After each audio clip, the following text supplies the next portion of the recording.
Okay,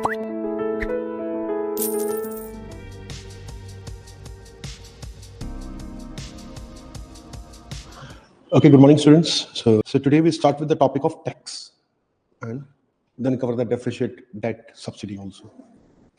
So let us start with tax. This tax, very briefly, just one line we have to write, because on that itself also PT question can be asked.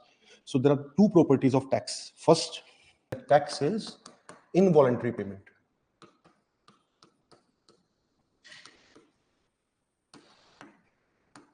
One is that it is involuntary payment. Means we do not pay it by choice. It is taken from us. Okay.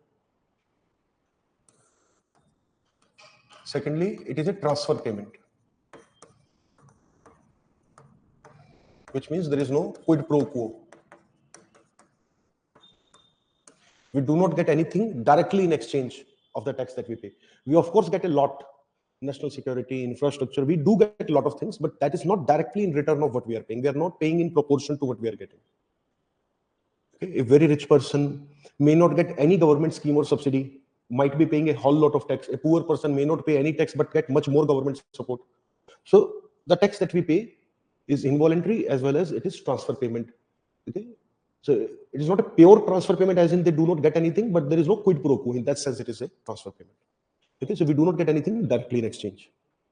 So these are two properties. Now, type of tax. So right, direct taxes first. Again, we'll keep it very short. We will keep it very, very objective and talk about the specific features and properties which are relevant for PT. Okay, because all of you anyways know what are these. Okay? These are very, very basic topics. So direct tax, right, where the incidence of tax,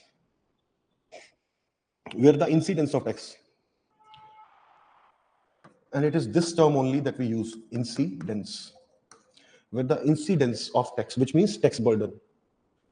Okay, in bracket you can write tax burden, where the incidence of tax is on the same entity which is paying the tax.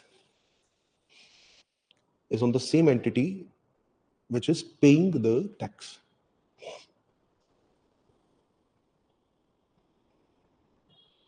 Okay, so that means who pay the tax also bears burden of the tax, that they cannot transfer it to someone else. For example, income tax, corporation tax. For example, income tax, corporation tax. Okay, so exam में ये आ सकता है incidence. Although incidence is a very technical term, it should not be asked in GS. आना नहीं चाहिए, but one never know. Okay. Yes, they can simplify it and ask you tax burden also. Okay. In that way, maybe they can ask. Next property of direct tax in next paragraph, right? Usually direct tax is on income. Usually direct tax is on income.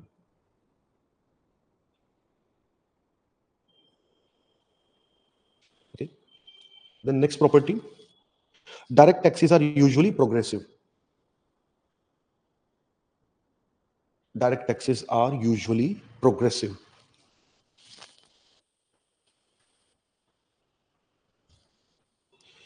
So why they are progressive? Can you tell me? I mean, that is the design of a progressive tax, but direct क्यों progressive होता है? That's what I was saying. Logically, in this, the more income you are having, so that is basically more beneficial. नहीं, you are explaining what is progressive and what do we mean by something which is progressive. Okay? Just give me a minute. Just 1 minute. Hello, हाँ मैं class में हूँ. हाँ class में हूँ. Class शुरू हो चुकी थी. हाँ 10 minute. Actually, in this case, it's not actually creating a kind of a burden on you. It's not creating like decreasing. मतलब आपके ऐसे benefit from. कोई बात नहीं, मैं बता देता हूँ. Don't worry. See, in the case of direct tax, we know the identity of person who is paying the tax, who is bearing the burden. Since everybody who pay income tax report their income, so we have the information and hence we can charge on the basis of ability. This freedom is not there when we charge on consumption. A hotel is paying a tax. Okay. Now hotel is paying, let us say, 12% tax. You do not know in that hotel if poor person ate food, rich person ate food. आपको ये नहीं पता tax किस पे वो burden आ रहा है. Here we know who is bearing the burden. That is why we can make it progressive. I'm not asking what is progressive. I'm asking policy maker इसे क्यों progressive बना सकता है. I'm asking about something which is more fundamental. So I hope this is clear. So it is usually progressive because we can identify the ability to pay. Because authorities can identify the ability to pay.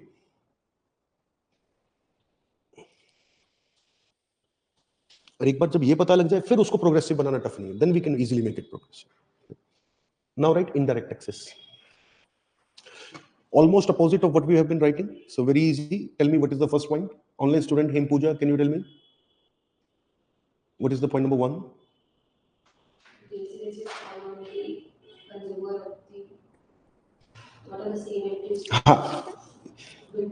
The taxpayer can transfer the burden to someone else. Or you transfers, can be nahi aayega, it should be transfers burden to someone else. What do you want me to repeat, Hem Pooja? My question or the last line?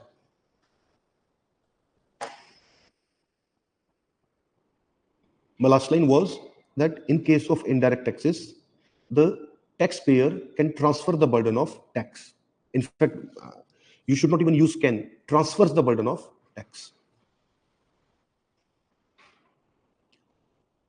My question was that why direct taxes can be made progressive easily, but direct taxes are not. Okay, so now you can answer later in the context of indirect taxes. Okay, just wait for 1 more minute. I will ask you question again, because same question will come in case of indirect taxes also. Now, sorry, indirect taxes on consumption, exactly. Usually on consumption, income पे भी हो सकता है. There are some cases. Okay. Then next point, indirect taxes are usually on consumption.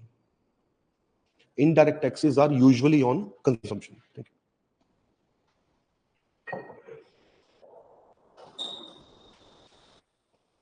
Okay. So, for example, I mean, you do not have to write. I'm just giving you an example so that you can understand why I'm saying usually.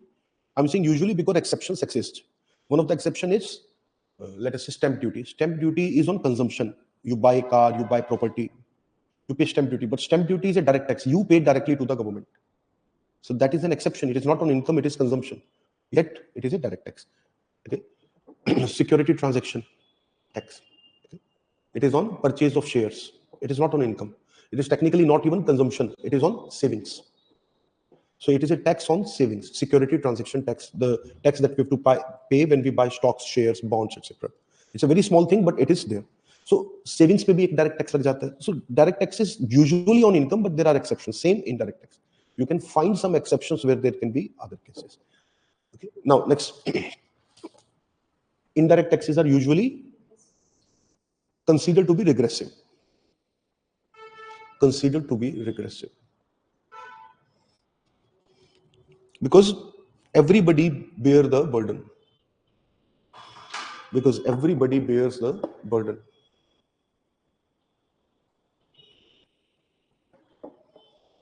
Okay, everybody has to consume. So whether you are rich or poor, if you are buying something which is taxed, you have to pay tax on that. So let us say, if a school notebook has 5% tax, everybody has to buy it, has to pay 5% tax. Books have 5% tax. So they have to pay all these taxes, rich or poor. But this makes it proportional. Regressive क्यों बोलते हैं इसे? Can you tell me? This is more tricky. Yes, same Pooja, आप बताइए आप. If everybody is paying the same tax, rich or poor, then it is not regressive. Then it is same for everyone. Regressive का मतलब होता है कि rich are paying less, poor are paying more. Why regressive? क्यों इसे कभी-कभी कहा जाता है? It is not always regressive, by the way. We have said it is considered to be regressive usually. That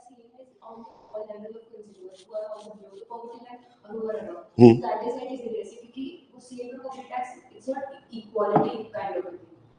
It's more like सबके level tax है no matter whatever their income is. ठीक है, आपका डायरेक्शन करेक्ट है सोचने का, but आप express नहीं कर पा रहे. You are not able to express what should be the correct explanation. You are going in correct direction. See, the idea is poor people spend more of their income. So proportionately, they end up paying more tax in that sense. Proportionately. Absolutely, if you see, rich people pay more tax, of course.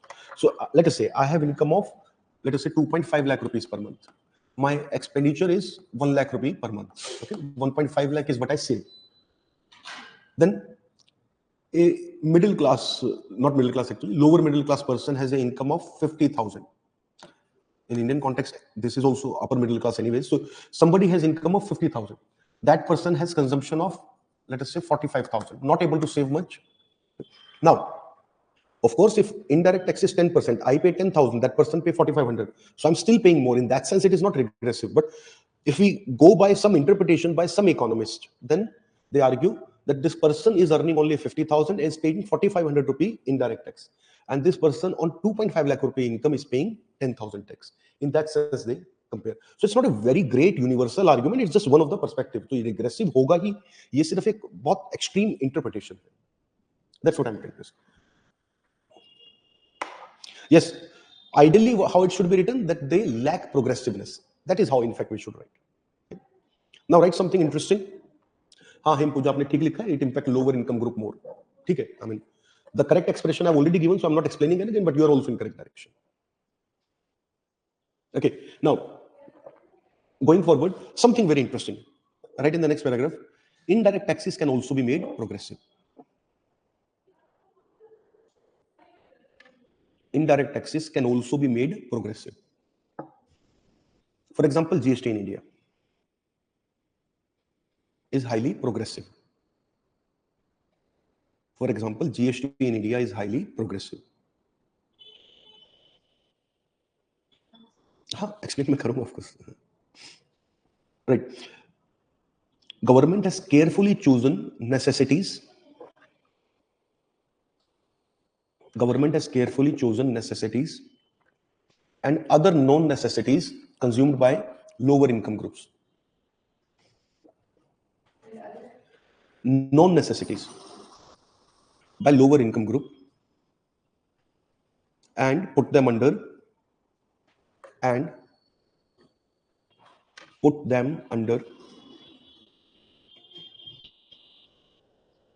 5% or 0% tax in most cases.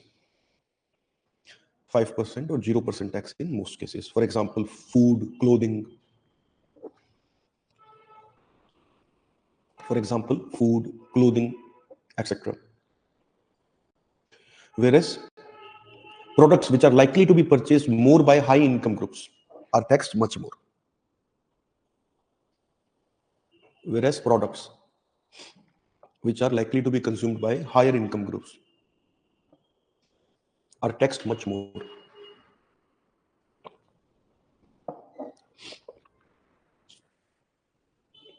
For example, small cars with low engine capacity have 12% tax.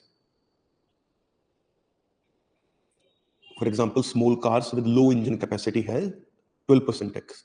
So you understand, for example, Centro, WagonR, i10, etc. So these type of cars, low engine capacity and small size.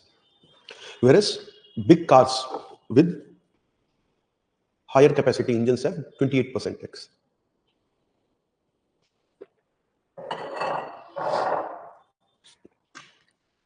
This gives you a very clear idea. So rich people will be charged more because who will buy these big cars? High income group. So इस तरह progressive बनाया जा सकता है. In fact, we have 3 categories. Cars with less than 4 meter size and up to 1000 cc engine. These are taxed very low so that lower middle class can buy their first car. Then cars which are more than 4 meter length but up to 1500 cc, they are taxed in between 18%. And then cars which are more than 1500 cc and more than 4 meter, they are taxed higher, 28%. Okay. So all your bigger car with bigger engine capacities, they are 28%. And diesel car anyways by default are high tax. There was this case that the tax on the milk products will increase and it was considered that indirect tax was highly distortion. Distortion कुछ और है, आज clear हो जाएगा, just wait for that. Agriculture में भी थोड़ा सा हम कवर करेंगे और यहाँ भी करेंगे. Distortion is something else. Distortion इससे related नहीं है burden से. Distortion is completely something else. So sir, food की category में necessary unnecessary milk में तो it is considered GST लगता है. 0 और 5 है. ओके, पैकेज ब्रांडेड पे 5 है, बाकी पे 0 है. अगर आपका लोकल गांव में दूध वाला आपको दूध देता है, उस पे कोई टैक्स नहीं है. लेकिन अगर कोई कंपनी पैकेज्ड मिल्क ब्रांडेड देती है तो उस पे 5% टैक्स. उस पे भी ज्यादा नहीं है, but it is 5%. So organized business is paying tax, but small businesses are not paying tax. हाँ, इस तरह से. Small dairy is not taxed. And anyways, a business with, I'm not able to recall exactly right now because ये limit हर 6 महीने में change हो जाती है. So since it is a very dynamic number, but let's say businesses up to 50 lakh rupees revenue anyways are not under GST. So small businesses तो वैसे ही exempt है उससे. So it's not very correct to say कि वो necessary products पे. So those necessary product in villages people buy from the nearby milkman. They anyways do not come under tax. It's very, I mean, ये सब media में कैमरे के आगे लोग बोलते हैं, देन इट्स ओके, वहां पे वो उनके पास कुछ पॉइंट्स उन्हें निकालने हैं, बट एप्लीकेबिलिटी उसकी कहां है? उसकी एप्लीकेबिलिटी लिमिटेड है.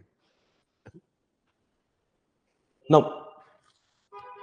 Coming back to it, and 5% tax anyways is necessary. और पहले क्या टैक्स नहीं था? ऐसा नहीं है कि जीएसटी से पहले टैक्स नहीं था, वैट के अंडर भी आते थे, और वैट में 8% टैक्स लगता था तब मिल्क पे. तो ये थोड़ा होता है ना, आई मीन, ये दोनों करते हैं, गवर्नमेंट भी करती है चेरी पिकिंग डेटा की, ऑपोजिशन भी करता है. So a lot of times statistics is misused only. Now coming to this, we are going to talk about the debate on GST very briefly, just one line here, right? In fact, many economists argue, that too much focus on progressiveness has made GST very complex. In fact, many economists argue that too much focus on progressiveness has made GST very complex. Okay, so for example, same hotel could be paying 4 different tariffs. For example, same hotel, थोड़ा grammatically wrong लग रहा है, right? A hotel could be paying 4 different tariffs. A hotel could be paying 4 different tariffs. Okay, so just this much. बहुत explain. This is where we end also. We are not going, because this is a mains topic, but I've introduced here. अगर मैं कोई mains topic आता है तो just उसको introduce करूँगा. I will not go in depth of it because that's not what we are doing right now. Okay, so but you got the idea here. So hotel के case में क्या होता है? For example, up to 1,000 rupee room, there is no tax. 1,000 to 2,500, sorry, up to 1,000 rupee 5% tax. 1,000 to 2,500 12% tax. 2,500 rupees to 6,000 18% tax, and above 6,000 rupees room per night, that is 28% tax. So 6,000 rupee above rooms are usually coming in the category of luxury or semi-luxury. And people have a clear choice whether to take those rooms or not. It is not a necessity. And travel is not something optional for people. People have to travel for a number of reasons: work, legal work, okay, profession, or religious tourism. So cheaper rooms should not be taxed. That was the idea. So people stay in cheaper rooms, 500. There is no tax on them. So, but if a hotel has multiple, let us say, room tariffs, they could be end up paying multiple tax tariffs also, which is not a very simple system to follow. Okay? So our GST system is very complex. That's why. एक ही product पे 4 tariff है. But क्यों किया है हमने? क्योंकि progressiveness हम चाहते थे. सो जीएसटी का अगर कोई क्रिटिसिज्म करता है ना, कॉम्प्लेक्स है, so you should very clearly answer that is because we focus on progressiveness. वो सारा का सारा प्रोग्रेसिवनेस के कारण है. But there is downside to it. We have sacrificed a lot of revenue in the process. Okay, this is not a PT topic, so I will not go in detail, but I have just given you a hint. Now next topic. So we have covered the direct indirect taxes. Now write the names of the taxes. That can also be asked, that which of the following is direct, which of the following is indirect. So right, direct taxes. I will give you a comprehensive list here.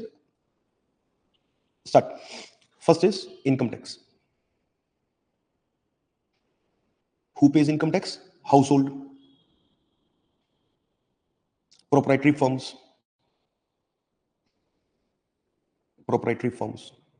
okay, even businesses, firms may pay income tax only, proprietary firms.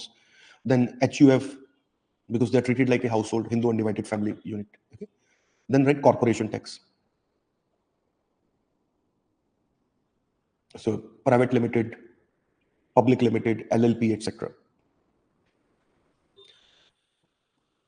Who pay corporation tax? Private limited companies, public limited companies, LLPs, etc. What is LLP? Limited liability partnership. What is the difference between public limited and private limited? Very briefly.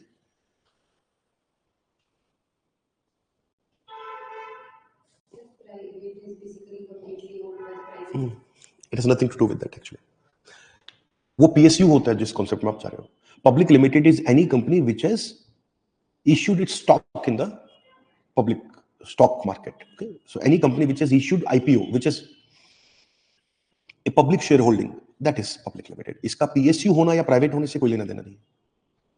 Anyways, that's not even the topic. ये economics भी नहीं है. This is actually business studies, basic business studies. But anyways, move forward. So now within income tax and corporation tax, there are a number of other taxes within their system. So right, other taxes under these, right, MAT, minimum alternate tax. This is within the corporation tax system. MAT. Then under the income tax system, we have perquisite tax.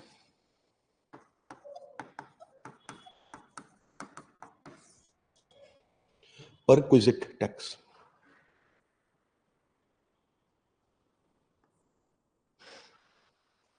What is perquisite tax? In bracket you can write, it is a unified tax system which has included all the transfers. Okay, transfer अगर आप किसी को कुछ करते हैं उसका जो tax है वो perquisite tax होता है, and it is within the income tax system. So for example, gift tax, this is not a separate tax, it is within the perquisite system. For example, gift tax. Then there was just give me 1 second, I'm not able to recall the term, just fringe benefit tax. For example, gift tax, fringe benefit tax are subsumed in it. Okay, subsumed, they're absorbed within it now, they do not exist separately. Earlier we had gift tax, we had fringe benefit tax. अब वो नहीं होता है, अब simple एक system है perquisite, which is a much better system actually. What is perquisite? You get anything transfer, it will be treated as your income and it will come under income tax. There is no separate tax required. Okay, my brother sends me 5 lakh rupees. He shows those money as transfer. He say that I've given this money to someone. It is not a loan. Let us say he doesn't pay tax on it. There is some provision like that. Okay? Or let us say my brother gives me charity. Okay, and I have some charity number. So for him, it will not be considered taxable income. He has given charity of 5 lakh. I have received that. Now for me, it will be income. Otherwise, we can keep on giving charity to each other. Nobody will pay tax. So anybody who receive any charity, any transfer, for that person, it will be considered income. And real life scenario, मैं आपको बताता हूँ, it was with my brother 2 years ago. He completed 10 years in his company. His company sent him some gifts, etc., and also a document that you can choose anything out of these. These are a gesture from the company in which you can choose anything. And then there were some other small things. Okay, so in that he chose a piano. Okay, so he got this piano, and that piano was sent to him from USA, and the total billing of piano came around 3,50,000. All was okay. Later on, after 6 months, he got a tax notice of 1 lakh rupees on that, because now in his income 3,50,000 rupees are shown to be added. वो जो piano company ने gift दिया, वो ऐसा नहीं कि company ने expenditure दिखा दिया उसे. Company can't show that because it's not their business. So it was added to my brother's income. So my brother was just saying that this piano I would not have taken at all. I was happy without it. I'm unnecessarily paying 1 lakh rupee for a piano, which I would not have. So we had no idea. I mean, he had no idea at that time that it would happen. It is actual case 2 years ago. So anyways, we got the idea. So you receive any gift from your company. Company can't show that as expenditure. Company will show that as transfer. जो genuine expenditure company show कर सकती है, वो expenditure होंगे. There are permitted lists for that. But anything extra company give you phone, company give you car, all of these are transfer. वो आपकी income मानी जाएगी. Okay? Or any other transfer that you get, lottery आप जीतते हैं, that will also be your income, and it will come under perquisite. So all of that now comes under perquisite. And perquisite का क्या है? It's very simple and easy. Actually, we have made our tax system much better with this. No separate calculation. जो आपको income tax देना वही दोगे. It will be just treated as your income. This is the clause. So no separate multiple types of taxes. So I hope this is clear. इस पे question आ चुका है. Okay. So they can also ask you about taxes which are outdated, which are no longer there. They can ask you which of the following are direct taxes. They can even ask you old taxes which are no longer here. Okay. Similarly, now write capital gains tax. Third, capital gains tax. There are more entries in corporation and income tax. I will talk about that, but for now, write capital gains tax. So there are 2 subtypes of it under this, right? A, short term CGT. CGT you can now understand, capital gain tax. Short term CGT, and B, long term CGT. Long term CGT. Now, what is the difference between long term and short term? Just write one line, it will make it clear. Right? Capital gains tax is on appreciation in value of assets. Capital gains tax is on appreciation in the value of assets.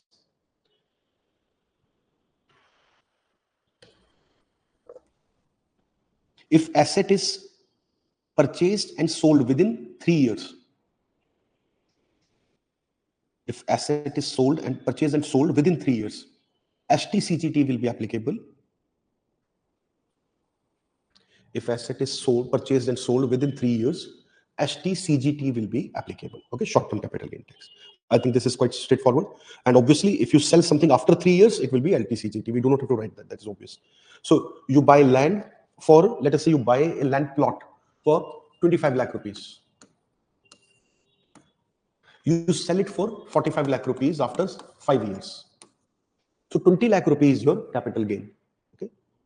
What you have gained in terms of asset value, 20 lakh. So on that 20 lakh, LTCGT will be applicable, and there are calculation rules where few exceptions, exemptions are also given. So likewise. So assets whose value can appreciate on them, it is applicable, but it is not on jewelry. Jewelry is exempted, for example, but utna technical nahi puchenge, so that you do not have to bother. They can ask you on the criteria of STCGT or LTCGT, or they can ask you something very interesting, right? This system has replaced the former. This system has replaced the former. इससे पहले क्या होता था? Before the capital gains tax, what was the earlier system? Wealth tax.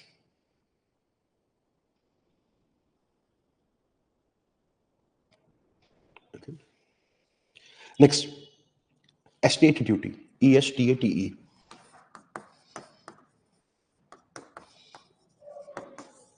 But mostly outdated.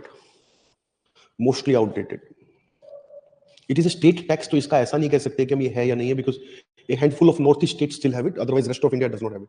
So in that sense, mostly outdated and phased out. PHASD, phased out. Okay, so basically it was a tax on land holding. If you have more than 5 acre land, 10 acre land, again it varies from state to state. Rajasthan used to have 20 acre criteria, and Madhya Pradesh used to have 50 acre criteria. Likewise, if you are a big landlord, then on your excess land you have to pay tax every year. So it is outdated because on farmers there is hardly any tax left. These are all removed. But in some of the northeast areas, in some of the areas like Jharkhand and Chhattisgarh today, we do have something like estate duty which is paid to the tribal council. So वहाँ पे कुछ unique structure है, which is because of the Schedule 6. So that is why. Otherwise, largely phased out. Estate duty को remove करके ही हम wealth tax लाए थे पहले. Okay? Estate duty was long back removed. So you do not pay tax on land ownership. You pay tax on purchase of land, which is stamp duty. Next. Stamp. अभी मत लिखिए एक minute. I will give you towards the end because state भी लिखा ही हमने. Anyways, लिख लीजिए, अभी लिख लीजिए. Right. Stamp duty. Stamp duty. With both of these, write in brackets state. Earlier, everything we discussed was center. We will not write for center, but if there is anything which is different than center, we will write. Because actually, what I was planning in between, that I will cover everything that is not center later on. But anyways, we already mentioned estate, so we can write. Next, right? We come back to some of the central taxes. STT, security transaction tax. Security transaction tax. Next, dividend distribution tax. Dividend distribution tax. With this, write in bracket, phased out. This is removed. Recently, it was removed. Dividend distribution tax. Okay, this has been phased out. So, where it will be treated, can you tell me? Who receives dividend? Households. So, it will be treated within the range of income tax or perquisite. उसी के through हमने cover कर लिया उसे. Any extra income you receive, it will be part. So, there is no separate dividend tax. Then, right, there is one more recent introduction in the taxes, which is more popularly called Google tax or Facebook tax. Google or Facebook tax, which is not a correct term. But this is how journalists or people usually talk about it. Can you tell me what is the name of this special treatment?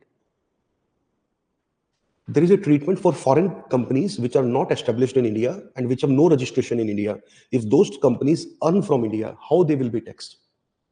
So these are largely few internet-based companies, okay? Because of cloud computing, it is possible to be completely present in USA and yet do business outside. So before cloud computing concept, it was not possible that you are completely outside a country, you do not even have a local office or you do not even have a local person to service, yet you are providing all the services. But today it is possible. Okay, you can work very well. For example, you are selling a service which is for storage, online storage. You can provide it from your US server. You do not have to register in India. Indian person can visit the site. Nobody can stop anyone for that. They can pay in dollars. So उस सब companies पे भी अब tax लगता है, and that is called equalization लेवाई.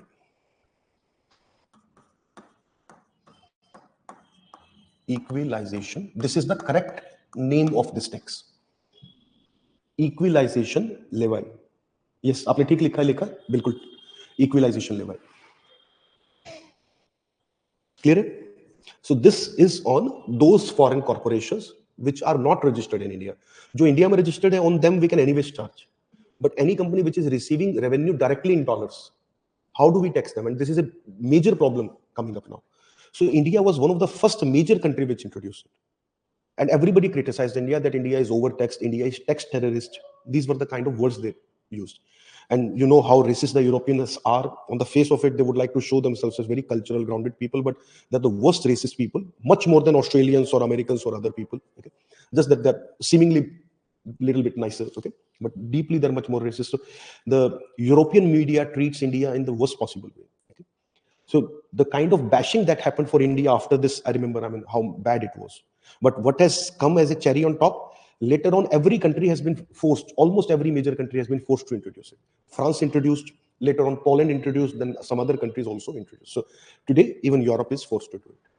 So, because everybody has to face this challenge. Cloud computing is a rising thing. We recognized the problem earlier.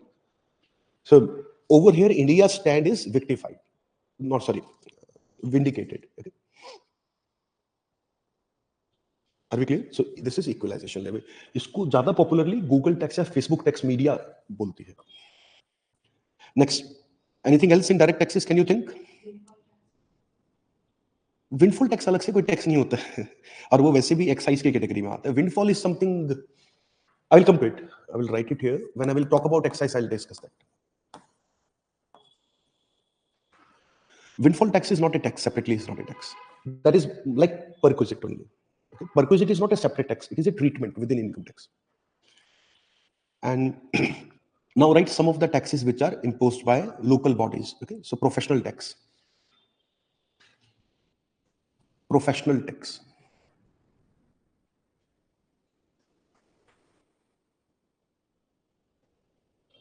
So some of the municipal corporations, they do charge professionals like architects, doctors, engineers, not engineers, let us say lawyers, etc., certain minimum charge. Okay, because all of them are issued certain stamps from the government. So they have to be verified regularly for maintenance of professional services. They do charge a very small tax. So all of these people have some certification process. So उसी के लिए एक छोटा सा tax होता है, professional tax. Then property tax. Property tax is very different from stamp duty. Stamp duty we pay when we buy something. Property tax is completely different. Property tax always belong to local bodies, like professional. Professional gives negligible revenue, but this is a significant tax, property tax. Why do we pay property tax? The responsibility to provide us clean water, responsibility to maintain our sewage, responsibility to maintain our streets is of local body, not even of state government. Okay? So local bodies have to charge tax, not to provide you sewage. वो tax तो वो आपसे ले चुके हैं. Stamp duty is for that. But to maintenance of that, to maintain those water lines, to maintain those sewage lines, they charge you very small tax. So usually property tax is not a very big tax. In Delhi, a property which would be worth crores of rupees hardly pay a property tax of 20,000 rupees, 15,000 rupees per year. So it's not a very big tax, but this is required for maintenance of those streets, pipelines, sewage. Okay? So it's very different from stamp. Stamp duty and this people confuse. Stamp duty, by the way, ideally should be local bodies, but it is collected mostly by states. Now, something very interesting. It's not a very PT specific topic. Yes, likha aapne bilkul theek likha, maintenance. Yes. So you have read it very clearly somewhere. Whatever is your source, that has been a good source. Okay. Now, coming back to this, stamp duty. Something very interesting. Again, this is not a PT topic, so I'll keep it very short and will not take down notes. But since we are talking about the topic, I'll take some detail on it. The idea that stamp duty should not be collected by state is becoming very popular. And we have some very interesting data to look at. So there are 3 states, or rather 4 states now, where the stamp duty goes to local bodies. And which are these states? These are Maharashtra, Madhya Pradesh, and Gujarat, Western India. And where do we have the cleanest cities in India? Where do we have relatively much better urban infrastructure in India? These 3 states. Okay. Is it a coincidence that Bhopal, Indore, etc. always top the Swachh Bharat Index? No, it is not a coincidence. Surat, Rajkot. If you see the top 10 list, I think 7 cities or maybe 8 cities are from these 3 states. So is it a coincidence? It's not a coincidence. Property sale purchase, it's the biggest tax for local bodies if they can collect. So Mumbai, Pune, Surat, Rajkot, etc. are given commissionerate status, and over there local body collect the tax. And they also have the city police commissioner also. Their legal system also is different. Okay. So some states have brought reforms where some cities are given some freedom. They also have a concept of mayor. Mayor is not a normal system in India. Not all cities have mayor, but some of the cities have mayor. So they have their own representatives. And by the way, mayor has much more funds at the disposal compared to a MLA. Okay? They're much more powerful than MLA. So in those cities, mayor are also very important. And these local bodies, if they are rich, they can provide you much better services. So highway acha milega bahut sari states mein, but as soon as you get off highway, your streets are bumpy. Why? Because local body do not have fund. Okay. In some of the states, electricity accidents are very common, outrages are very common. From the background, they're getting normal supply, but the outrages are still very common because your local bodies are very poor. So we need to make sure that local bodies become better. This should be the movement in urban India. But unfortunately, people are concerned with all those Modi, Rahul Gandhi, etc. Everybody is obsessed with personalities in India. And other countries also, it's not just India. Issues are very important. There should be a broader mass movement in India where we should propose some reforms. That local bodies are very important and they should be empowered. This should be our movement. Then we get the better urban governance. Waste disposal. This is very important. Okay. Whenever rains are there, you see the cities overflowing very quickly. That is also local body responsibility. ये सब local body. हमारी day-to-day life सबसे ज़्यादा local body पे depend करती है और सबसे कम central government पे depend करती है. Yet you may not know your Parshad name, but you always at least 30 times remember the prime minister name or opposition leader name. So यही हमारी misplaced priorities हैं, unfortunately. Anyways, you got the idea. So the states which have brought these reforms are doing much better. Recently, which state has brought these reforms? Fortunately, Haryana has also brought these reforms. Okay. So they have identified 4 cities which will also be given commissionerate status. So Karnal, Panchkula, Sonipat, and Gurgaon. Okay. These are the 4 cities which are now given commissionerate status in Haryana. And they're also, my city already has a mayor. Okay. I'm from Sonipat in Haryana. And other cities are also either having a mayor or in the process of. So that is a very good reform, by the way. So it should be replicated elsewhere. That's what I'm arguing. So ये topic PT का तो नहीं है, but ऐसे में आप बहुत अच्छे से यूज कर सकते हो. And why I am talking about, because all of you are also public administration students. This is very useful for you. So all of you public administration students always should talk about it in your answers. Now, coming back to this, we have mentioned lastly the property tax. Okay, so these are the direct taxes. Next, now write indirect taxes. Right? The elephant in the room, first of all, GST, the biggest indirect tax. Not only the biggest indirect tax, this year it has emerged as the biggest tax itself. So GST. Under GST, there are multiple headings or multiple heads. So write A, CTGST, sorry, CGST, not T, CGST simply. All of you are aware, central GST, we do not have to explain this. 2, SGST. 3, UTGST. UTGST, SGST is same, depending upon where the transaction is happening. If it is a UT, then it is UTGST. Then IGST, integrated GST. Okay. So these are 4 heads under which GST is charged. When do we have CGST and IGST? Sorry, CGST and SGST or UTGST? Yes, correct. So write one line about it. If the transaction is concluded within the state /UT,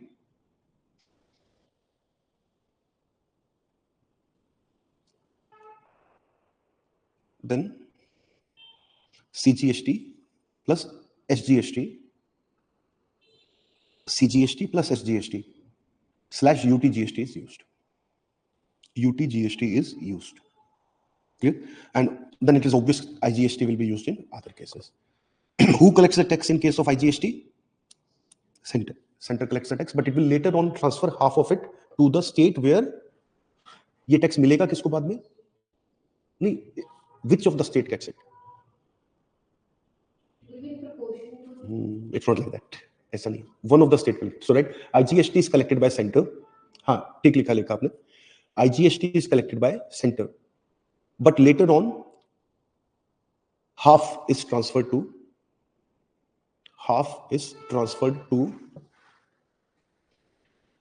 the state where consumer resides.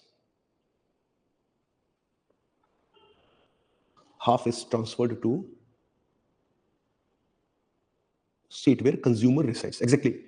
It is appropriated to the state. That is the correct terminology. Okay. But which state? Where consumer resides. Why? Because it is a destination-based tax.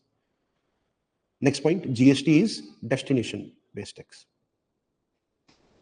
GST is destination-based tax. Clear? So this is all about GST for now. Next, there are two major indirect taxes in country now. One is by both center and state. The other is purely by center, which is that? Can you tell me? Custom duty. Custom duty, which is also called import duty. Custom duty. In bracket, right? Center. Okay. Now, apart from these two, do we have other indirect taxes? Yes, right. But before that, we have to write a line. Right? In case of handful of products such as alcohol, in case of handful of products such as liquor, petroleum, etc. Such as liquor, petroleum, etc. We have old system. We have old system. And what is the old system? Now, right? Excise, union excise or central excise / central excise. I've seen both the terms. Don't be confused if either of them is asked. Officially, Government of India always writes in a document union excise duty, but newspaper wale log kabhi-kabhi isko central bhi likhte hain. So for some reason there is some confusion, but both are same. Central excise, union excise. Then next is excise. If only excise is written, it is state excise duty. And then sales tax, which after 2005 in India were more popularly called as VAT. In bracket, right? VAT. So it was VAT, it was sales tax, which was called VAT in India. So this is the old system. Okay. Now, the term that you mentioned, I will now talk about, right? Windfall tax. Windfall tax is a provision within the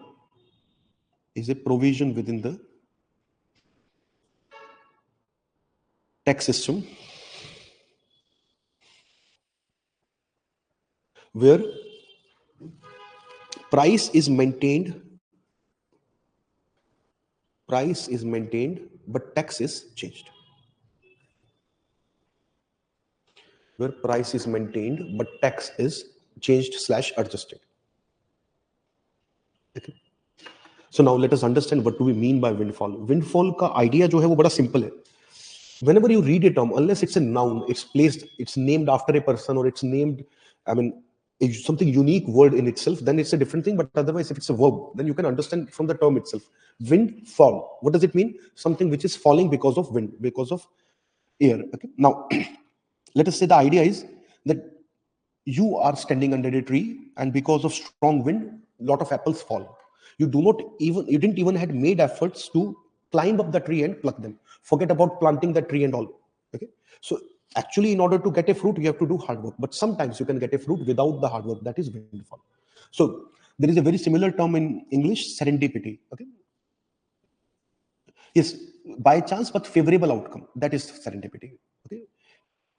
Favorable chance outcome. That is how we define it. Okay. So now, what do we mean by windfall in this context? So where you do not have to pay a price for something, you get without efforts. Now think about tax. Who pay the effort? Tax का burden कौन किस पे आता है? Government को पैसा मिलता है, but burden हम पे आता है. Consumer pay the tax. Yes, uncertain gain is a correct term, but uncertain in a positive way. Okay, that is serendipity. Now, अगर हम प्योरली अनसर्टेन का बात करें तो इसके लिए एक डिफरेंट टर्म होता है, कंटिंजेंट. ओके, कंटिंजेंट गेन्स और contingent liabilities. That is when we say uncertain. हाँ, आपने गेन लिखा है, then it's okay. Yes. Anyways, coming back to it. So windfall का मीनिंग क्या है? कस्टमर पे बर्डन ना पड़े और गवर्नमेंट को टैक्स मिल जाए. That is what we mean by windfall tax. So in case of oil prices, government has identified a formula after it got into deal with Russia. So because of our agreement with Russia, we started to get cheaper oil. But before that, already due to war, petrol prices were increased to 95. Petrol prices were close to 85, and they were increased by almost 10 rupees after the Russia-Ukraine war in the next 2-3 months. After that, for last almost 1 year and 9 months, they are maintained fixed at 95.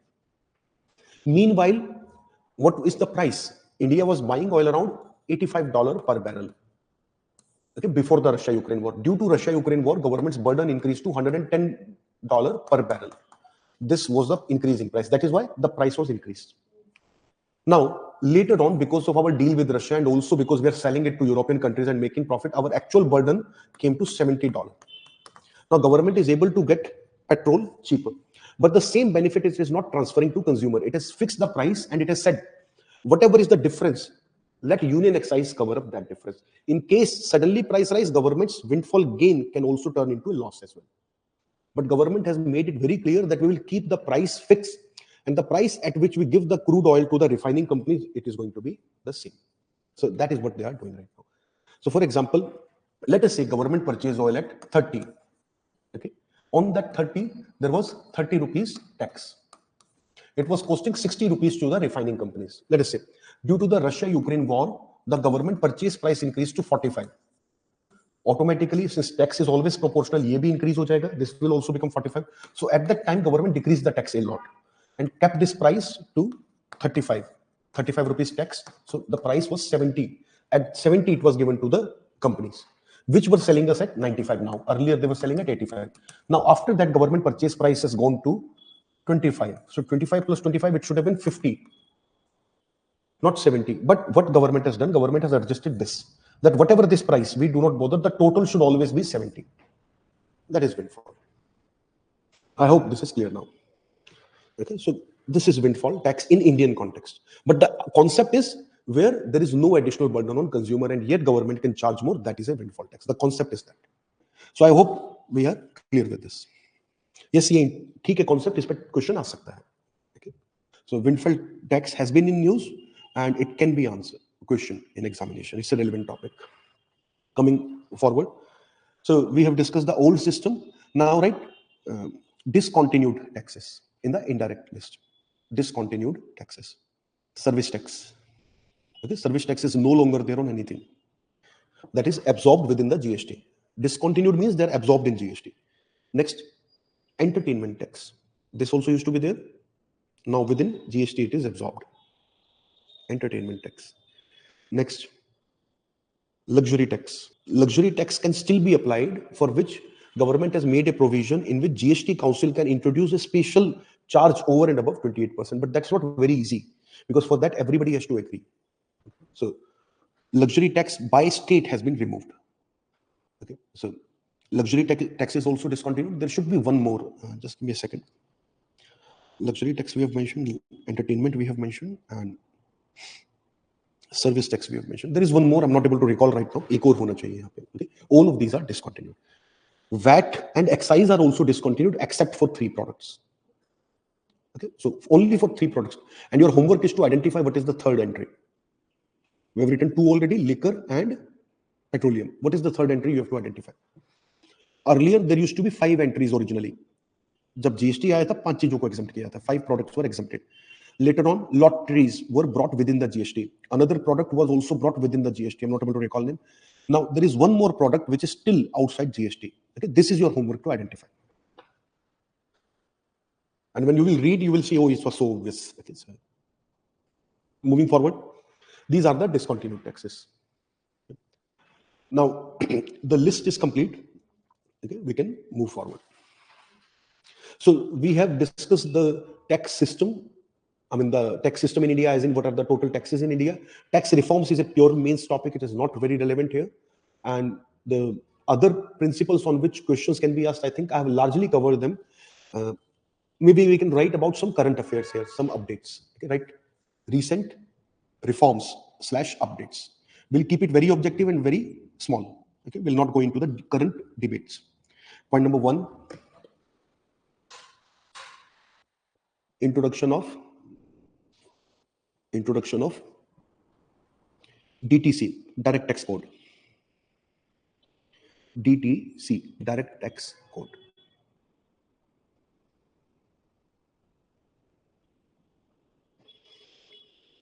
In 2019. Now get some background here.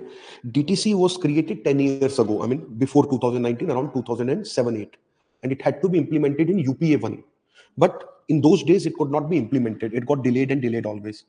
And UPA2 anyways didn't bring any reforms. So by the time NDA came into power, their idea was to implement DTC, direct tax code.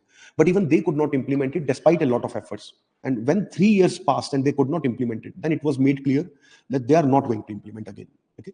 Their objective was only to go for GST in the remaining period. And they were very clear with NDA 2, they will try it again. And by that time, it was already 10 years to the original DTC, direct tax code. So DTC was revised or recreated under new committee. So it is a revised DTC code. That's what I'm trying to explain here. A small homework, try to identify under which committee it was revised. I can discuss it, but मैं चाहता हूँ थोड़ा आप search करें, थोड़ा सा try करें. Under which committee DTC was revised. So this is around 2017-18. By 19 we had the report and it was implemented. Entry tax, हाँ entry tax आप उसमें लिख सकते हैं abolished में. Yes, in the indirect taxes you can write octroi. Entry tax is called octroi. Discontinued. Discontinued. For this, we have a separate provision in GST and there is no tax. Replaced octroi with e-way bill. Octroi पहले documentation के लिए लगाया जाता था. Documentation you can do otherwise also. There is no need for a tax for that. So in the discontinued taxes, you can write octroi. So yes, you are correct. Entry tax was there. In North India, it was also known as chungi kar, okay? Or chungi tax. Anyways, you do not have to write. That is a very colloquial local word for that. Official word has always been octroi. So where were we before that? Before we started talking about entry tax, we were talking about recent reform. Sorry, yeah. So I was saying that try to identify the name of the committee which created it. Okay. Now, moving forward, what did we implement on the basis of direct tax code? So right in the next paragraph, we have brought two major reforms. We have brought two major reforms. One, reduction in corporation tax.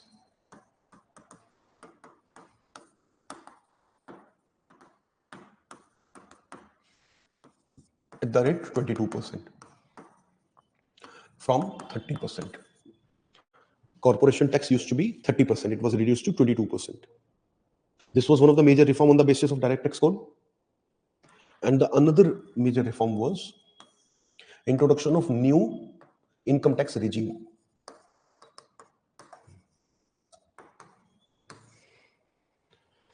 Introduction of new income tax regime. Okay, that was also introduced in 2019. It was implemented from 20 only, so people have that option from 20 onwards only, whereas this was introduced in 2019 mid itself. So these were the two major reforms. छोटे reforms बहुत सारे हैं, but major ये दो. Okay, why did we reduce corporation tax this much? Again, this is a mains topic, but to give you some insight into it, the idea is we wanted to reduce the capital flight because of very high taxes in India. Indian businesses were setting their offices abroad. Okay.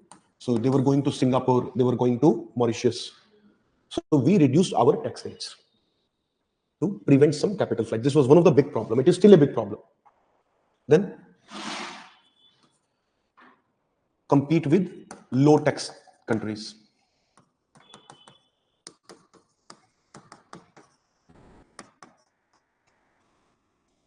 This is also very important. Compete with the low tax countries. So there are a lot of countries where corporation taxes are as low as 5%, 8%. And after COVID, West wants to disengage with China. They want to take their manufacturing out of China. Who they will choose? Who gives them the stability? Whoever gives them, let us say, diplomatic support. Whoever also gives them low tax. So we were giving stability. We were giving them diplomatic support, but we had very high tax. So That is also one of the reasons to reduce the tax so that we can attract more FDI. And it was very important because no other major business country which are known for attracting investments had 30% tax. So it was important. Thirdly, there is something very interesting going on, and that was one of the good achievement of the Trump period in USA, that he advocated for a minimum global corporation tax. You may dislike Trump for a number of things. I also dislike his ideas on number of things, such as climate change. He calls it a hoax. His ideas on science, his ideas on women are regressive. So those are different things. But whenever he talks on economics, he actually talks sense. He has a good brain when it comes to judging the numbers. He has, proved that many times. So not to praise him, but unfortunately, we are in a time when we reject people left and right. Anybody is rejected, everybody is rejected in today's scenario. We cannot simply appreciate people for what goodness in them or what they can contribute. Okay, so we are not going to see what is the contribution of Nehru. We will just vilify Nehru. Okay? We will do character assassination of Nehru on the basis of his affair or something. That's a different thing. One disaster that he had in foreign policy regarding China, but apart from that, he had many, many achievements. You cannot character assassinate Nehru and remove him from history. He is one of the stalwart of history. Similarly, Savarkar. Similarly, many people. Unfortunately, हम ऐसे time में रह रहे हैं जहाँ we are bashing people on today's ideas. We are not trying to judge them from those period. Okay, there are people who are criticizing Leo Tolstoy that he owned this peasant slave-like labor. Okay. Similarly, people are criticizing Aristotle that Aristotle owned slaves. वो time slaves का था. That is a different thing. You can't judge him on today's logic. So, unfortunately, यही problem हर जगह है कि Trump का judgment हम हमेशा feminist वाले perspective से करेंगे, economics वाले से. Prime Minister has several aspects. Anyways, coming back to the core topic, what is minimum global corporation tax? This is an idea which is put forward by Trump and it was implemented by OECD. And according to this idea, there should not be a tax haven. Every country should have a minimum tax. No country should be in a position to offer 0% tax, 5% tax to my companies. That you come here, I will give you 5% tax. That option should not be there. So globally, there should be a minimum tax system so that we can fight those tax havens. And it was the period when on those Panama leaks, etc., were also in news.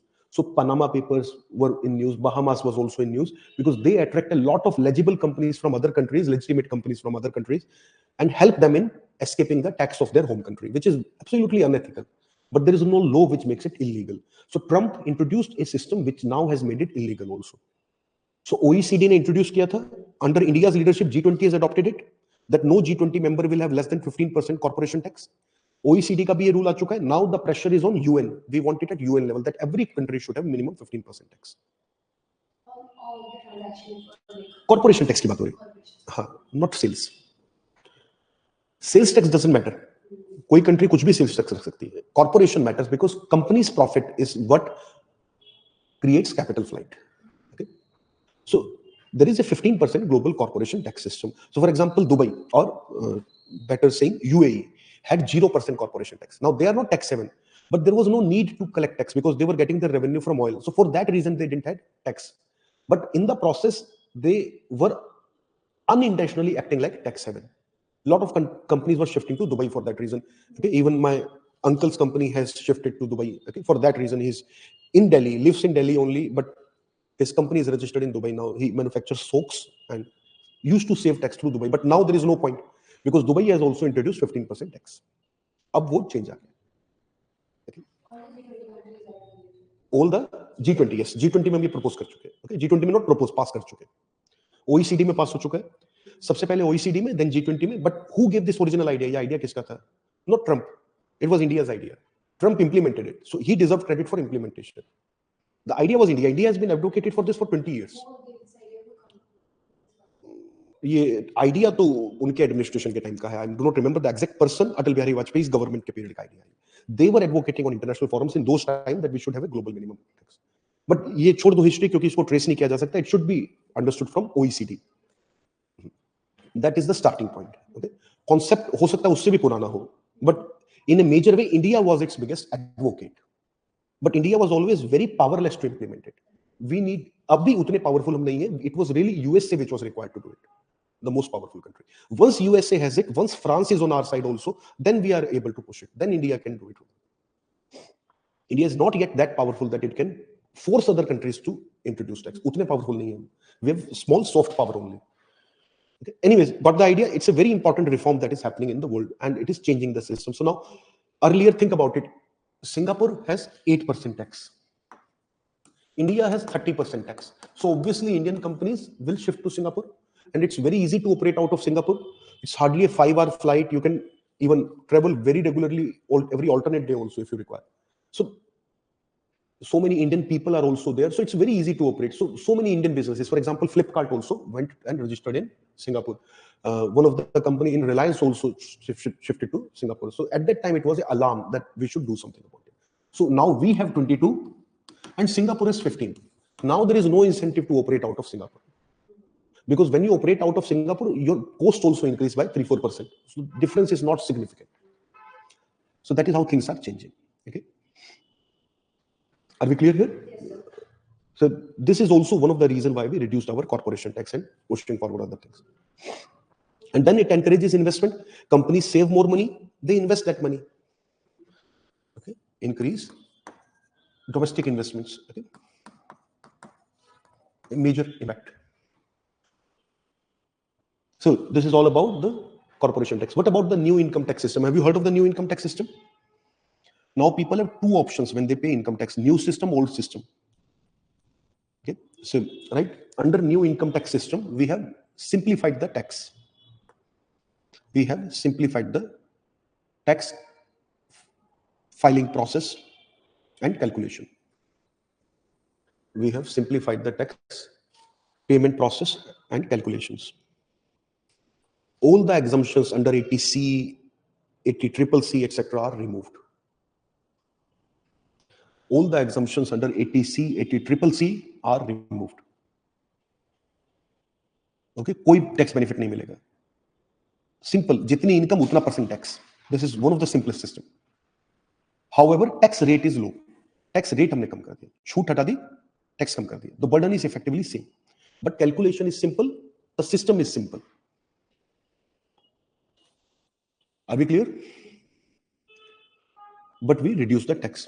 So income tax is for state and central. Sorry, no, only center. Only direct tax is ज्यादातर center के. Whatever is state, we have written that. Yes. State के पास largely stamp duty ही है. Indirect taxes में. Okay.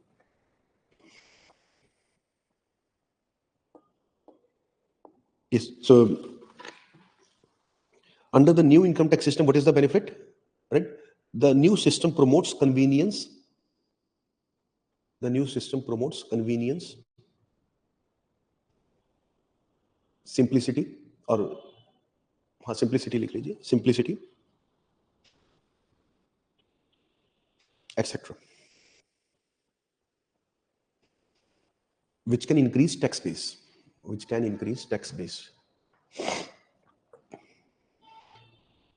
Okay, effectively, government has now introduced so many schemes that if you go for new tax system, effectively you have lesser tax burden than old system. Sorry? Tax base refers to the number of more people can pay the tax. Tax base is more, tax base, the simple idea is people registered and people filing their income tax document. They may or may not be paying the tax. For example, you report that your income is 6 lakh. Someone reports income is 6 lakh. They do not have to pay tax because below 7 lakh, there is no tax today effectively. So at 6 lakhs, they won't be paying any tax, but they are part of tax base. So people who are registered with the tax system and filing their annual return. That is how we define.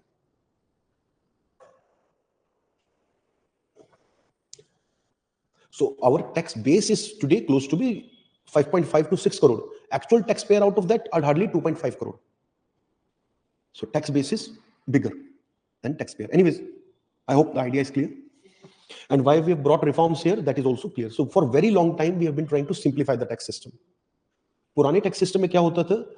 In the old tax system, you get exemption of 1.5 lakh rupees if you use those 1.5 lakh rupees in order to pay insurance premium, or if you use that money to pay for your children's school fee, etc. So the old old tax system promoted insurance. But in the new tax system, there is no such special treatment. You do not save any tax amount. आपको कोई special छूट नहीं मिलेगी. But the tax itself is very low. So for example, in the old system, let us say 0 to 5 lakh, no tax. 5 to 10 lakh, 10% tax. 10 to 20 lakh, 15% tax. I'm just giving an example. 20 lakh to 50 lakh 20% tax, and then above 30% tax. In the new, इसमें फिर ये होता है that if you save some money in insurance, if you pay for medical insurance, if you pay school fee, then you get some exemptions also. If you buy property, against that also you get exemption. New tax system, very straightforward. 0 to 7 lakh, no tax. 7 lakh to 15 lakh, 5% tax. 15 lakh to 25 lakh, 10% tax. Tax rate itself is so low that even if you do not have to claim exemption, still your burden is lower. That is the idea. So the only people who has benefit today to be in old tax system is someone who has taken home loan. Home loan ke except there is no difference. Okay? Only home loan gives you some extra benefit. Otherwise, everybody should move to the new tax system. So what government has done, if we understand, then government has done something very smart. People oppose reforms. Nobody likes changes. Everybody is comfortable in what they are doing with, whatever they are familiar with. Nobody likes surprises. So people generally oppose reform. Any reform that government brings, if it's a significant reform, it creates an environment or it creates a mood against the government. That is why governments are usually afraid of bringing many reforms. They bring some reforms so that the people are happy that some change is happening, but they do not bring too many reforms that people get tired. Roz kuch change ho jata hai. So our mentality is like that. So what government has done here, instead of allowing people to protest, instead of creating discomfort for people, they created two systems. Whatever actually had to happen as a change in the tax system, they introduced as an alternative. कि पुराना system बंद नहीं होगा, पुराना जिसको रखना है वो रखे, हम नया सिस्टम इंट्रोड्यूस कर रहे हैं. Nobody opposed that. And what is happening? Every year, 10%, 15% taxpayer are moving to new system. The day 80 to 90% of people have shifted to new tax system, old will be shut down. There will be no need for it. And anyways, in the new, there is hardly any disadvantage. सिर्फ जिसने home loan लिया उसको कुछ छोटा सा advantage होता है 15,000 rupees का. That's the only point. Even that they will provide a new, उसका भी वो कुछ कर लेंगे. But they brought a major reform without people protesting or even feeling uncomfortable. This is also smart governance. Okay? या public administration में use कर सकते हैं as a case study. Are we clear? Now, we have discussed the reform also. Okay? So apart from these two, is there any other major reform? Of course, GST is very big reform. So next is introduction of GST. Introduction of GST. Objectively, if we have to discuss GST, we have already discussed the subheads within the GST. But some of the properties of GST, if we write just one word each, then we can summarize as follows, right? Features of GST. Features of GST. Point number one, destination-based tax. Destination-based tax / consumption-based tax. Either way you can write. Destination-based tax or consumption-based tax. Now, what is the biggest advantage of it? Can you tell me one advantage of it or two advantages of it?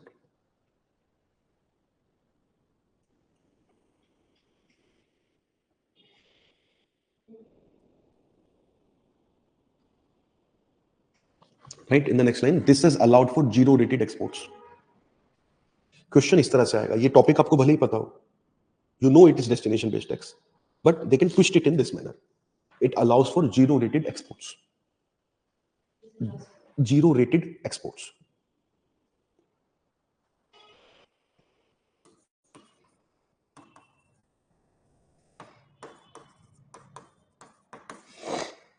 What are zero rated exports? Exports which are not taxed at all. Okay, if we do not tax our exports at all, then they become zero rated exports. Okay. In bracket you can write when there is no tax on exports. अब GST क्योंकि एक consumption based tax है, final tax will be charged when there is consumption. Since there is no consumption in India, there is no tax on exports. There won't be any tax on the exports. A factory make this product, sell outside India, it doesn't have to pay GST because GST is to be paid by consumer, Indian consumer. So it is not applicable. So this is actually one of the reform which is right in front of us. सबसे interesting कि आपको ये समझ में आ जाएगा जब वो सब ऑटोमेटिक हो जाएगा. बट जीरो रेटेड एक्सपोर्ट्स, अगर ये टर्म आ जाए तो क्वेश्चन कर पाओगे आप, जबकि आपको पता था, you know about it, but it is, this is where the game is. ये आपको लिंक करना आना चाहिए. Okay, yes, Lekha and Himpuja also. Are you clear here how GST has allowed us zero rated export? Earlier we had excise. Excise is on production. As soon as there is production, there will be excise. So there was a problem in excise that even something which is going to be exported, government is charging tax. Then government will give subsidy back to them. So it created unnecessarily a complicated system. Now system is very simple. Nothing is taxed before its consumption. So this system promotes exports. I hope this is clear. And GST is automatically on imports also, क्योंकि वो consumption पे लगेगा. So that is also an advantage. We do not have to make special treatment for imports. Now you understand why it was very important to introduce GST. Okay. People will get used to it eventually. Any new system takes 3-4 years to settle down. Now nobody complains about GST. In the beginning, everybody was uncomfortable. So that is how big reforms are introduced. They should be introduced. And also the consumption, I think, waste tax is also beneficial because it will not be the production. Rather, it would be a one production waste tax, which would have been created a lot more burden for the producer. नहीं, producer तो वो transfer करेगा. This argument is not valid. वो दोनों का same ही treatment होगा. आपने जो point उठाया था उसका एक बहुत अच्छा interpretation है, which actually I'm going to discuss. It benefits, right? Next point. It benefits non-industrial states. Okay, if maximum industry is in Tamil Nadu, Gujarat, Maharashtra, then these 3 states would collect the maximum tax, because earlier we had source-based tax. So source will collect the tax. Today, if I am in Haryana buying clothes from Tamil Nadu, Haryana government gets the tax, not the Tamil Nadu government. Okay, where the consumer is, that state gets the tax. So आपकी state अगर थोड़ी backward रह गई है, industrialized नहीं हुई है, then you get better treatment under GST. This is also important. Okay, it addresses the not center state, sorry. It addresses the horizontal distribution problem. Okay. There is a vertical distribution, there is a horizontal distribution. So it talks about the vertical and as well as horizontal balance in a much better way. It will be more like a horizontal. हाँ, ये इस case में horizontal है. The example that I've specifically given, that is horizontal. But इसका vertical implication भी है. Okay. So what is vertical implication? Vertical implication is that the states have become more powerful if we see in aggregate, right? States have 2/3 voting power in GST Council. States have 2/3 voting power in GST Council. And center has 1/3. So any change in the tax rate cannot happen without states. And by the way, I mean, something interesting about Indian opposition. See, one of the reasons why ruling party is able to win elections so easily, so regularly, is also because we right now have really useless opposition. Okay? And that is a very big problem with our democracy, that there is nobody who really raises good issues and brings them to accountability. Okay? So there are issues in governance, but opposition is so hopeless that still everybody finds alternative to be better. So, you know, it includes everyone, even those who are appearing to be vocal, who gives great speeches in their Vidhan Sabha, including the Delhi Chief Minister. ये जितनी भी बात करते हैं यहाँ विधान सभा में करते हैं, यहाँ GST को लेकर बात करेंगे. GST Council में he has not even uttered a word. Attends GST Council meeting, doesn't say a word. Come outside it, do a press conference. Where it matters, they do not talk anything. This is the biggest problem. Punjab Chief Minister, he addressed a press conference and raised the issues in GST, and then people revealed the detail that he didn't say any of these things in the council during the voting. तो ये सब सिर्फ public domain में public को बताने के लिए, actually उनको उन पे काम नहीं करना. This is one of the big problems. Are we clear here?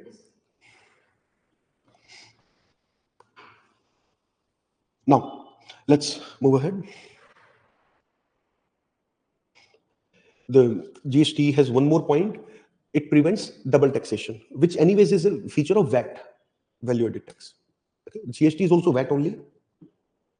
GST is a VAT which is on both goods and services. Okay? So it prevents multiple incidences of tax or double incidence of tax. Next point. GST is based on VAT principle. GST is based on VAT principle, value added tax principle. Comma, which is based on. Ab VAT किस पे based है, right? Comma, which is based on. Now, can you tell me what is the underlying principle of VAT or GST? The underlying principle is not basically double taxation. Correct है, but whatever the value is added, उसको implement कैसे करते हैं practically? Idea wise you are correct, but how do we actually do it in practice? What is the practice for that? उसके लिए rule क्या है? उसको कैसे treat करते हैं? Input tax credit, which is based on input tax credit. So you are charged on everything you sell, but whatever input you buy, whatever raw material you buy, services you buy, you get refund for that. So effectively you pay tax only on the value addition. So the principle जिसके through ये सारा system काम करता है वो है input tax credit. So these are the terms that you should know. Objectively, this is what we can identify. Objective questions इस तरह से आएंगे. Or they can ask you question on GST formation, who is GST head, okay? वो फिर factual उस तरह से आ सकता है. And at what interval GST Council has to meet, वो फिर polity वाले question हो सकते हैं. Okay? What is the nature of GST Council, statutory body, non-statutory? So other questions I'm not getting into, those are political, administrative. So GST, objectively, we have largely covered it. Okay, and with this we have also covered the tax reform. So last point in tax is tax to GDP ratio. Tax to GDP ratio, which is very brief and will take 2 minutes only, and then we move to deficits.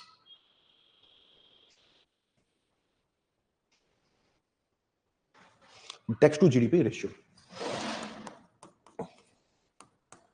right? India's tax to GDP ratio is close to 17 to 18%. 17 to 18%. They will not ask you this, by the way, but still, it's better you know. Another interesting thing, government of India's tax to GDP ratio is 11 to 12%. What is the difference between them? When we say government of India, it is union government, and India, when we say, it is both center plus state. Okay? So that's the difference. So India's tax to GDP ratio. So why I've mentioned, because so that you do not get confused. When I started reading economic survey, I used to get confused a lot in the beginning that ये दो numbers क्यों हैं? Okay, but it didn't take a long time to identify that this is where the difference is. Okay. So states combined tax collection is close to 6% of the GDP, okay, and center is 11 to 12%. So we can safely assume 2/3 tax goes to center, 1/3 tax goes to state. And what is the expenditure ratio? 60/40. ये exact numbers नहीं है. These are easy way to remember some trends. That's why I'm simplifying things here. So 60/40 is their expenditure ratio. How is that ratio maintained? So for that, center has to transfer states a lot of funds. Okay, and how that is done? Through finance commission formula. Okay, so there is a devolution formula in which center has to share its tax revenues with the states. So they transfer a lot of money to states, through which state, despite collecting lesser tax, close to 30%, 32%, are able to spend much more than that. So that is how the difference is created. In addition to that, states also get to spend more through some of the central schemes. Okay, the center sponsored schemes, but that is within the center's expenditure. That is from the 60. So you got the ideas here clearly. Now, this tax to GDP ratio is very poor. Okay, although it has improved. So in examination, they will ask you trends. So first of all, 2-3 trends, and then we write comparison. इसको दो तरीके से पूछा जा सकता है PT में. I'm just focusing on those 2-3 ways. Okay, her topic को थोड़ा सा अगर हम पढ़ने से पहले ये सोचें, if we think for a minute that in what way objectively it can be asked, that will help us a lot. इसको objectively कैसे पूछा जाएगा? They will ask you trend, if that is increasing or decreasing. और इस तरह का question आया है. I've seen it recently, maybe 2020 or 21, that India's the revenue are increasing continuously. You have to choose whether statement is correct or incorrect. इस तरह का एक क्वेश्चन आया था. So trends are also asked in objective manner, because you can have yes or no in that case. Otherwise, tax to GDP ratio is a very subjective topic where debates are there. Okay? Nonetheless, now right, trend. So right, tax to GDP ratio increased continuously. Tax to GDP ratio increased continuously from 2012 to 2017. So for last 10-12 years, I'm giving you trend. 2012 to 2017. Then declined from, we're talking about ratio. Revenue to बढ़ा था, but ratio decline हो गई थी. Okay, so then declined from 17 to 20. 21 लिख लीजिए, sorry, not 20. 17 to 21. 2021 because of COVID. And why 17-18? Because of GST. When GST was introduced, it could not perform well. So those are the reasons. Nonetheless, right, since 22 means last 3 years, 22, 23, 24. Since 22, the tax to GDP is continuously increasing for both center and states. Since 22, tax to GDP is continuously increasing for both center and states. So this is your trend. Got the ideas? And what was the trend before that? Before that, the trend was from 2001 to 2. उतना लिखने की जरूरत नहीं, उतना पीछे जाएंगे नहीं, but I'm just giving you idea. From 2007 to 2012 also it fell down. Before that, 2001 to 7 also tax was increasing. Another thing which is interesting, in last 2 decades, right? Another trend, in last 2 decades, the share of direct taxes have increased. In last 2 decades, the share of direct taxes have increased.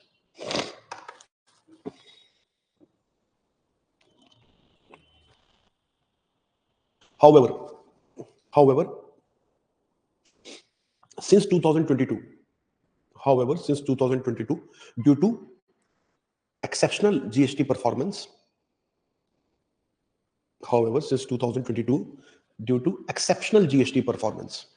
the indirect taxes are increasing again.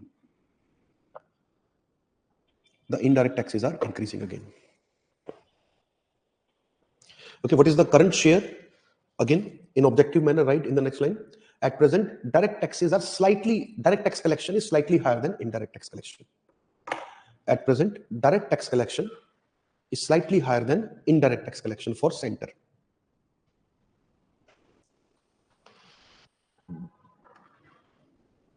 Okay, state के case में question ही नहीं आता है, because state के case में ज्यादातर tax indirect होता है. It is not even a question for states.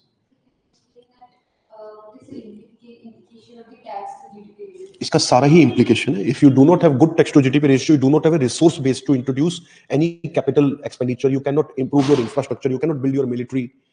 Everything, your budget expenditure depends upon tax to GDP ratio. Tax.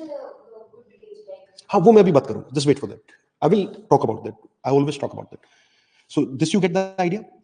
If we see India as a whole, then the indirect taxes have always been higher than direct taxes. Okay, center plus state is, वो हमेशा से एक ही trend है उसमें. For center plus state, indirect tax collection is greater than direct tax collection.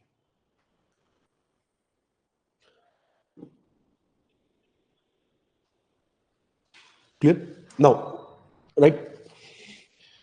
What is some of the comparison? So, what we should compare India with? हमें किस country का देखना चाहिए? अगर हम compare करें, एक reference के लिए किसको देखना चाहिए हमें? We should look at BRICS countries, not the poor countries, neither the developed countries. So, in the BRICS, what are the ratios, right?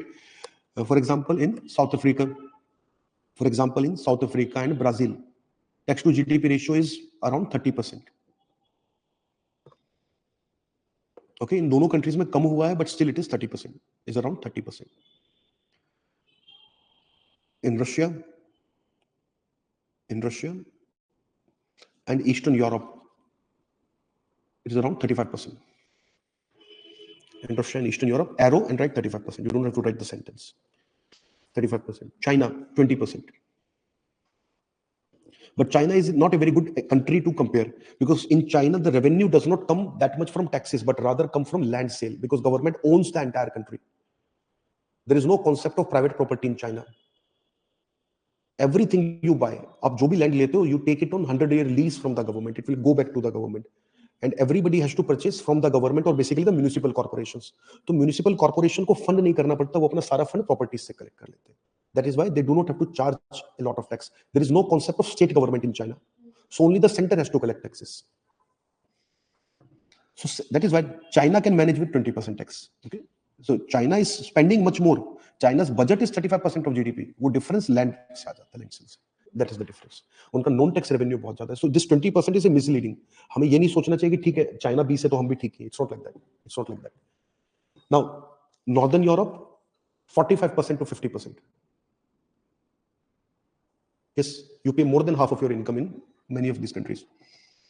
Northern Europe, 45% to 50%. Europe, 35% to 40%. If we take Western Europe, sorry, not Europe. Northern Europe, we have written 45 to 50. Europe, 40%, almost close to 40 as average. So you got some numbers. Something interesting. Now, according to me, agar mera personal opinion lenge, I think we should model USA and UK here. So, right, USA and UK has lost 25%. 25. US and UK is 25%. Why US and UK we should look for? Because see, we want to become a business hub. We are not a country which is looking to be just a stable middle country. We are not aiming for that. We are aiming to be a major global player. And if we really want to be major global player, host mega corporations, then we cannot afford to have those Scandinavian taxes or European taxes. Okay? So those taxes will not work in India. That is why for us, even if we maintain 25%, it will be great. At 25% tax, what we can do, we can double our this infrastructure expenditure. हम अपना infrastructure expenditure double कर सकते हैं. Okay, and we can meet all the targets in infrastructure. We can quickly build some of the best ports in the world. We can do all of that. We can double our expenditure on education and health. ये तीनों काम हम कर सकते हैं 25% tax से. Okay, so if you see जितना criticism India का होता है, वो बहुत unfair है, बहुत unfair. We are ungrateful people, seriously, and that is because we are very inward looking. We have not traveled much. We do not know people outside. We do not know the rest of the world. People who travel internationally, they come back and they really love their country. Okay? Because even you today, I mean, you just travel, you will understand. I've traveled in a number of countries. I can really appreciate India's infrastructure. It is not second to anyone today. Everything is improving. Okay, we are not really that bad that we believe ourselves to be. There is a very, very pessimistic picture in general when you observe media. It's not like that. So, for example, my brother has been living in USA for more than 10 years. Whenever he comes back, now he has shifted permanently to India for last 2 years. But उससे पहले जब वो वापस आता था, अब वो यही कहता है कि इंडिया के जो जितने भी एक्सप्रेसवे बन रहे हैं, they are better than American expressways or at least comparable to them. There is no difference as such. The only difference is the road sense, traffic sense of people. That will change. That will change because people have grown up competing for small spaces on road. So they still have this mentality. फंसा दूं नहीं तो कोई और ले जाएगा. But when they will get used to better infrastructure, they will become relaxed. It will take few generations to change, but that will happen only then. जब हमें पता है बस आएगी और उस बस में सीट नहीं है, population pressure इतना ज्यादा है, for every 600 people in Delhi there is one bus. Let us say I'm just giving a random statistic. तो हमारी आदत रहेगी कि बस रुके और हम उस पर अटैक करें because we want seat. But when you know the bus service is excellent, every 2 minutes you have a bus, you do not have to rush. But it still takes a generational change. Metro you can see. Even if you get another metro in 2 minutes, some of the people, even if they're well dressed, seemingly modern, they attack people. So that is nonsense. That is still prevailing, but that will change. It takes generations because it's a mindset change. Infrastructure change हो जाएगा, mindset change होने में 2 generation लगती है.